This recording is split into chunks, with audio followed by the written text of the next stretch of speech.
La vida, un camino que transcurre sin trazos ni plan y se va tejiendo en redes imprevisibles y sorprendentes que nos atraviesan de a poco. Estoy aquí para transmitirte conocimientos, consejos e historias de vida, no solo como médica, sino también como mujer, amiga, madre y ciudadana del mundo. Soy Laura Cabral, médica clínica, egresada de la Universidad Nacional de Cuyo. Soy la voz que te hace bien.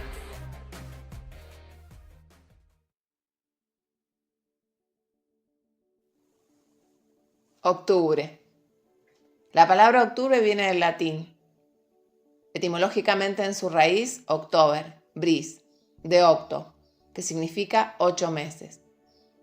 A pesar de ser el 10º mes en la actualidad, gracias a la aportación del calendario juliano, es el 8º mes en el calendario romano, puesto que se consideraba que marzo era el primer mes del año y diciembre era el último.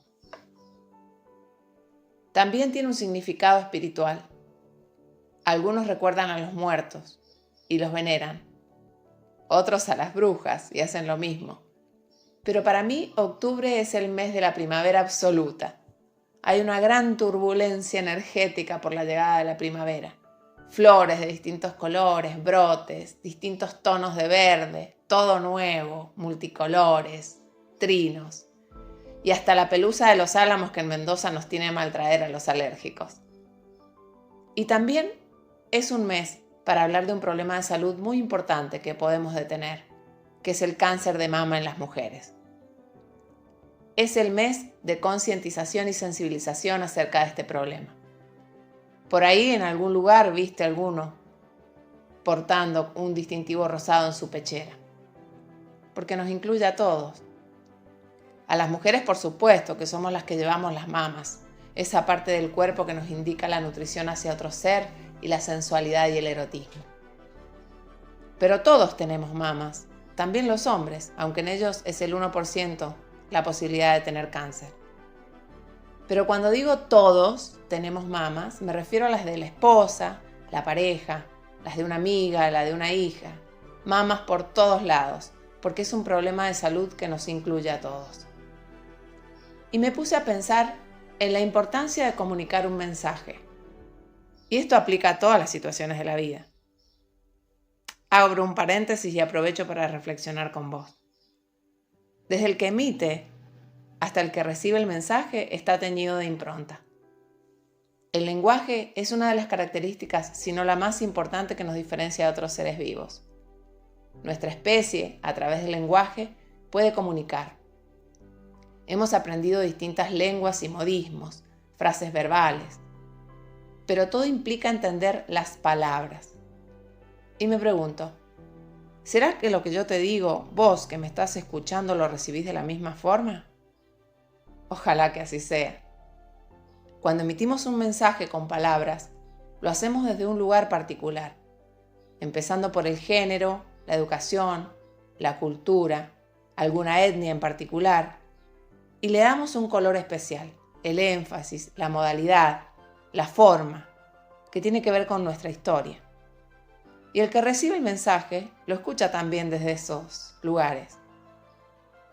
Entonces, las palabras son una potente arma.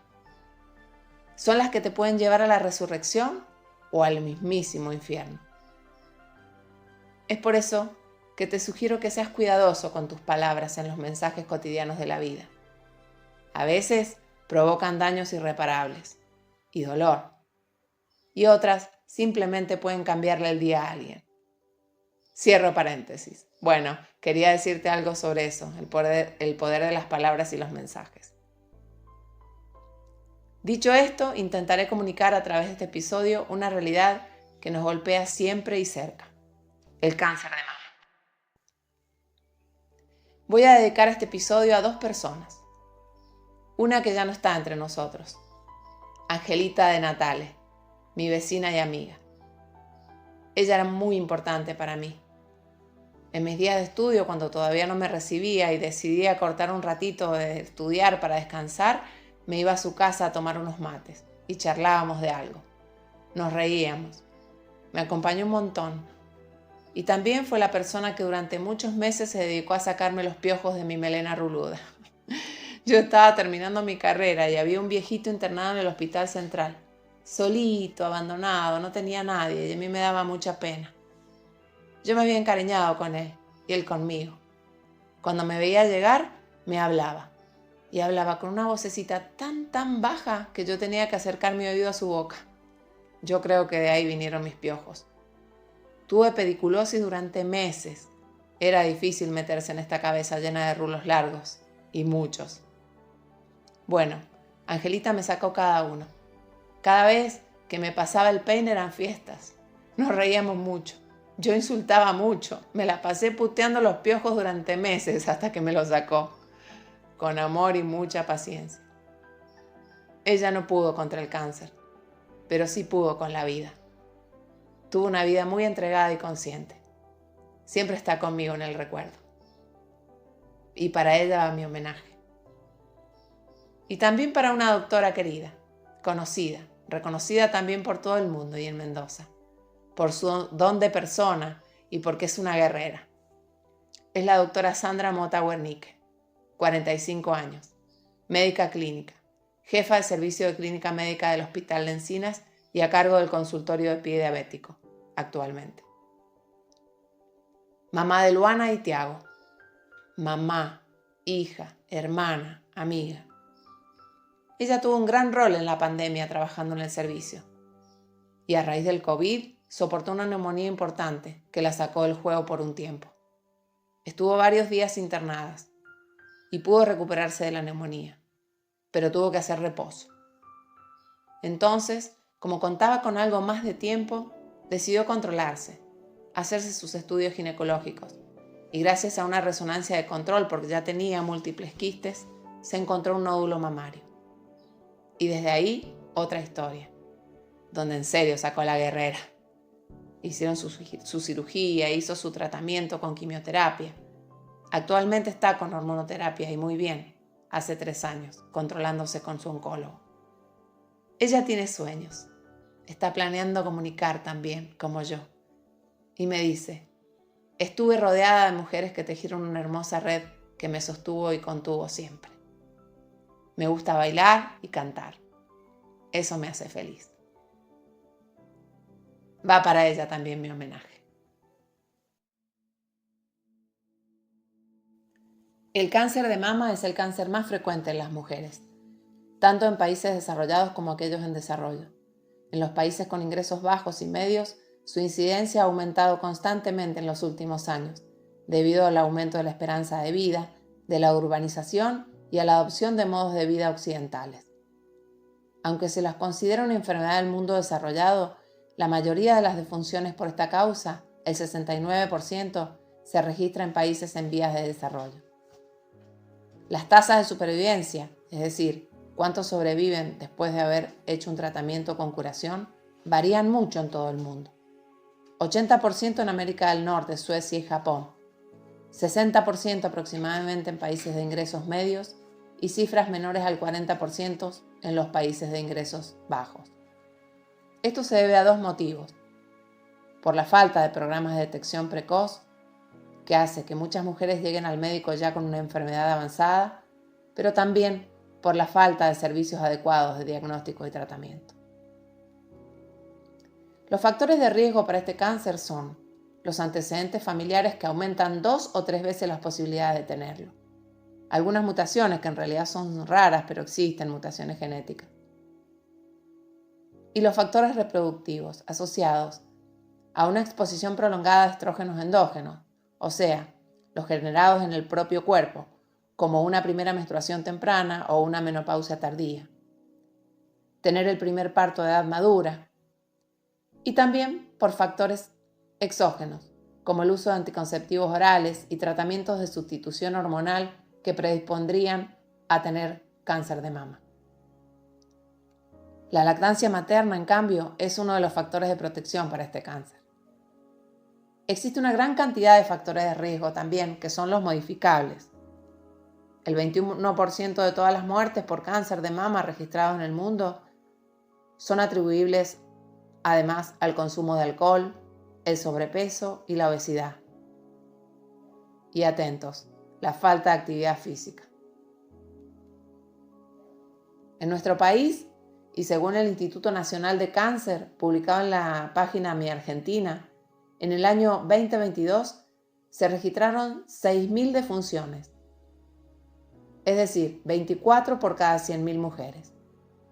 El riesgo de morir aumenta conforme aumenta la edad, alcanzando los valores a 151 fallecidas cada 100.000 mujeres.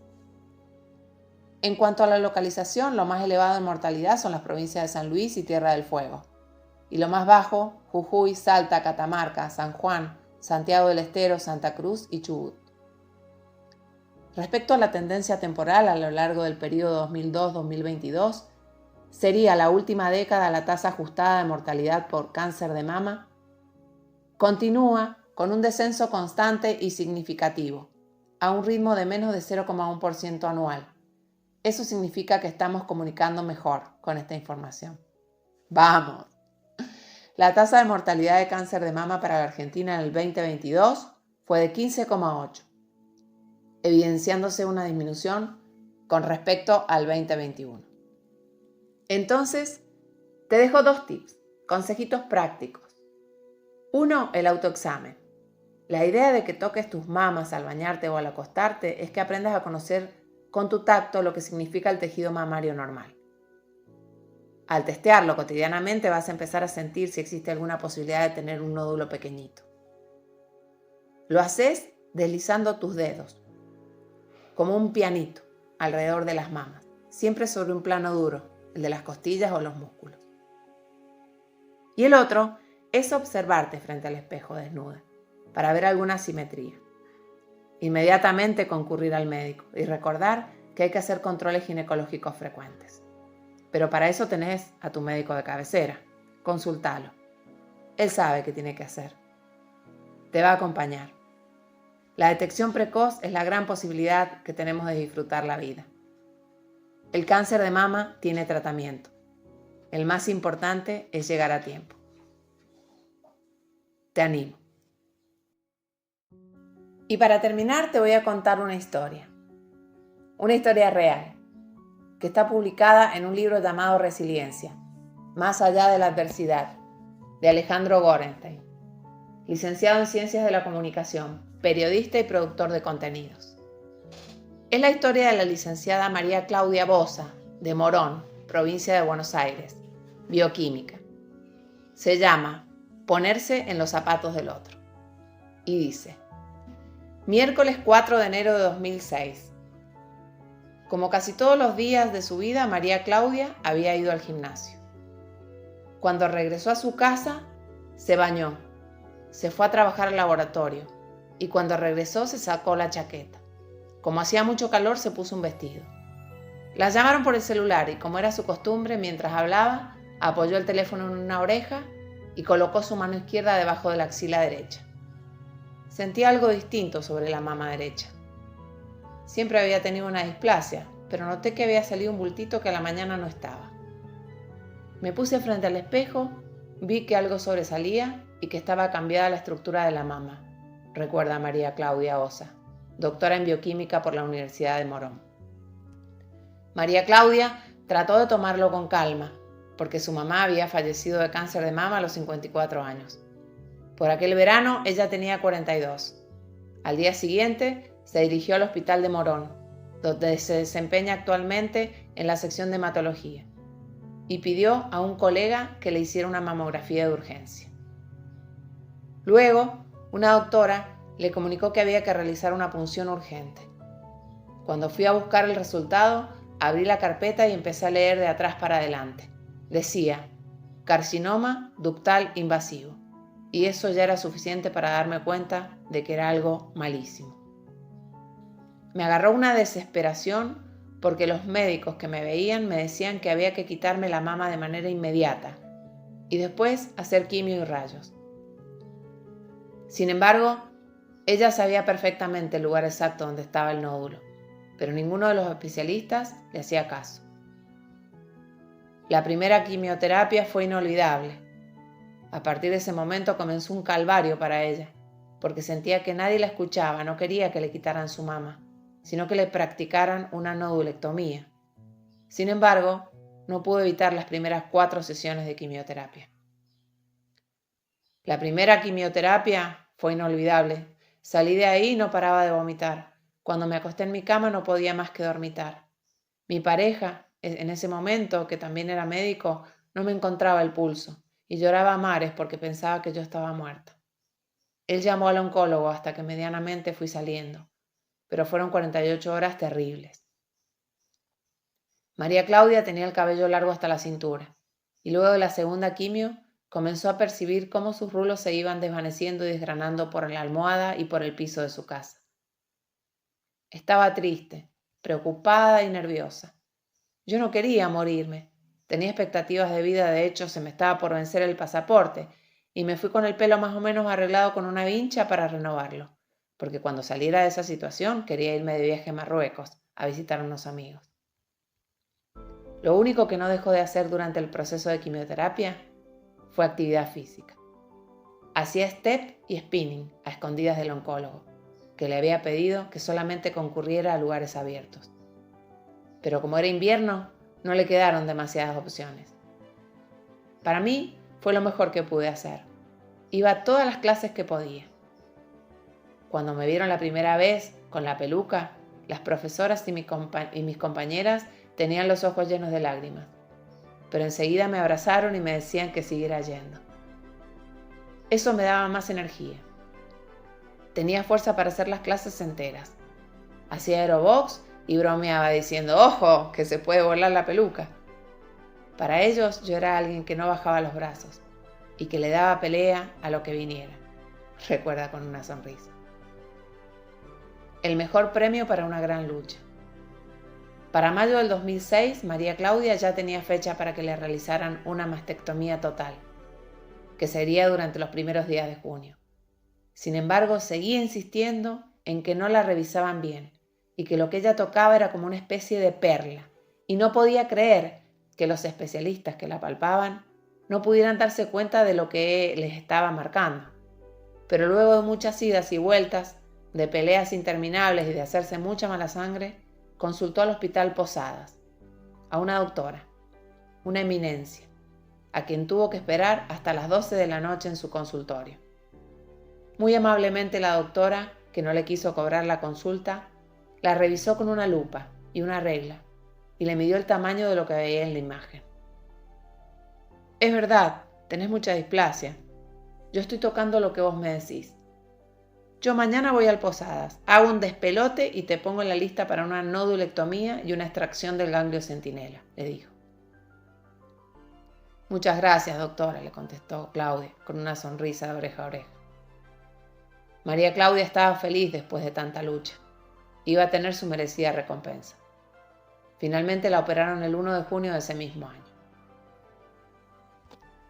El fortalecimiento de la relación médico-paciente. En diciembre del 2006, María Claudia se reintegró al Hospital de Morón.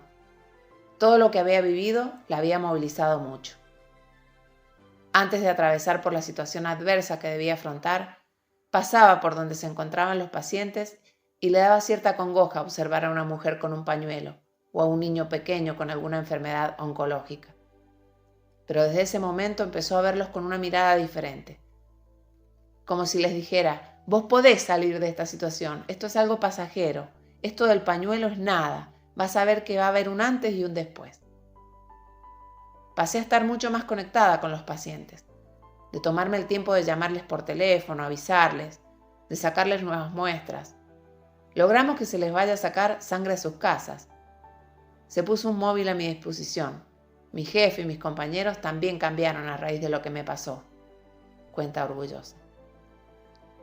Muchas veces ella detectaba en los estudios que los pacientes padecían leucemia y ellos deseaban saber qué es lo que tienen, de qué se trata la enfermedad. Si bien María Claudia no podía adelantarse al oncólogo, generaba un espacio de diálogo y de contención para que ellos se sintieran mejor. ¿Qué tengo, doctora?, le preguntó hace poco una mujer de unos 40 años. Una cosita que salió mal, pero ya vamos a mejorar. Quédate tranquila, yo te voy a acompañar, le respondió.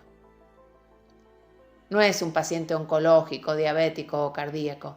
Tiene un nombre y un apellido. Tiene una patología que se puede sanar. Se le puede decir. Es una persona que está atravesando por una dolencia. Intento que no se angustien. A la gente muchas veces se la despersonaliza. Son un número de un protocolo. Yo me preocupo. Si veo algo que no sale bien en los análisis, porque esa persona no está lista para seguir afrontando la quimioterapia, me coloco mucho en el lugar de ellos. Yo pienso en ellos, investigo, le buscamos la vuelta. Veo los pasillos llenos de gente y trato de tener una sonrisa. A María Claudia la marcó haber conocido a una médica del hospital Ramos Mejía, cuando recién se había recibido, que iba impecable y escuchaba lo que les decía a los pacientes. De qué manera los miraba a los ojos y ellos le manifestaban que cuando la veían a ella se sentían mejor. Cuando a mí me pasó esto, me prometí ir siempre arreglada con algún detalle. Yo entro y hay gente que se está apretujando por un turno, se están peleando porque alguno sacó un número antes que el otro. Yo trato de ponerles una sonrisa. Y es automático. Eso les da como una sensación de que si yo soy cuidadosa conmigo misma, voy a saber cuidarlos a ellos. A María Claudia les gusta mucho viajar y trabajar en el hospital, ayudar a la gente física y espiritualmente. Empezó a caminar y luego descubrió la pasión por el running, que es trotar, y hace unos años empezó a entrenar con un personal trainer. Arrancó con carreras pequeñas de 10 kilómetros y 21 kilómetros, pero se animó a más e hizo el cruce y raíz de los Andes. Y después vinieron las carreras de aventura, entre otras competencias. Entrena 4 veces a la semana con el profesor. 2 días va a spinning y también realiza trabajos en el gimnasio para fortalecer los músculos. Empezó como una terapia y ahora es como una forma de vida para mí. Es el momento de meditación. Salgo de una manera y vuelvo de otra. Sufro cuando llueve. También me sirvió para conocer gente espectacular. Personas que corren por otros motivos. Correr me salvó.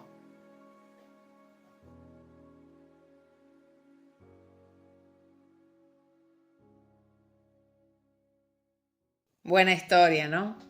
No te olvides la importancia del médico de cabecera, la importancia de hacer consultas preventivas que nos adelanten a estos procesos.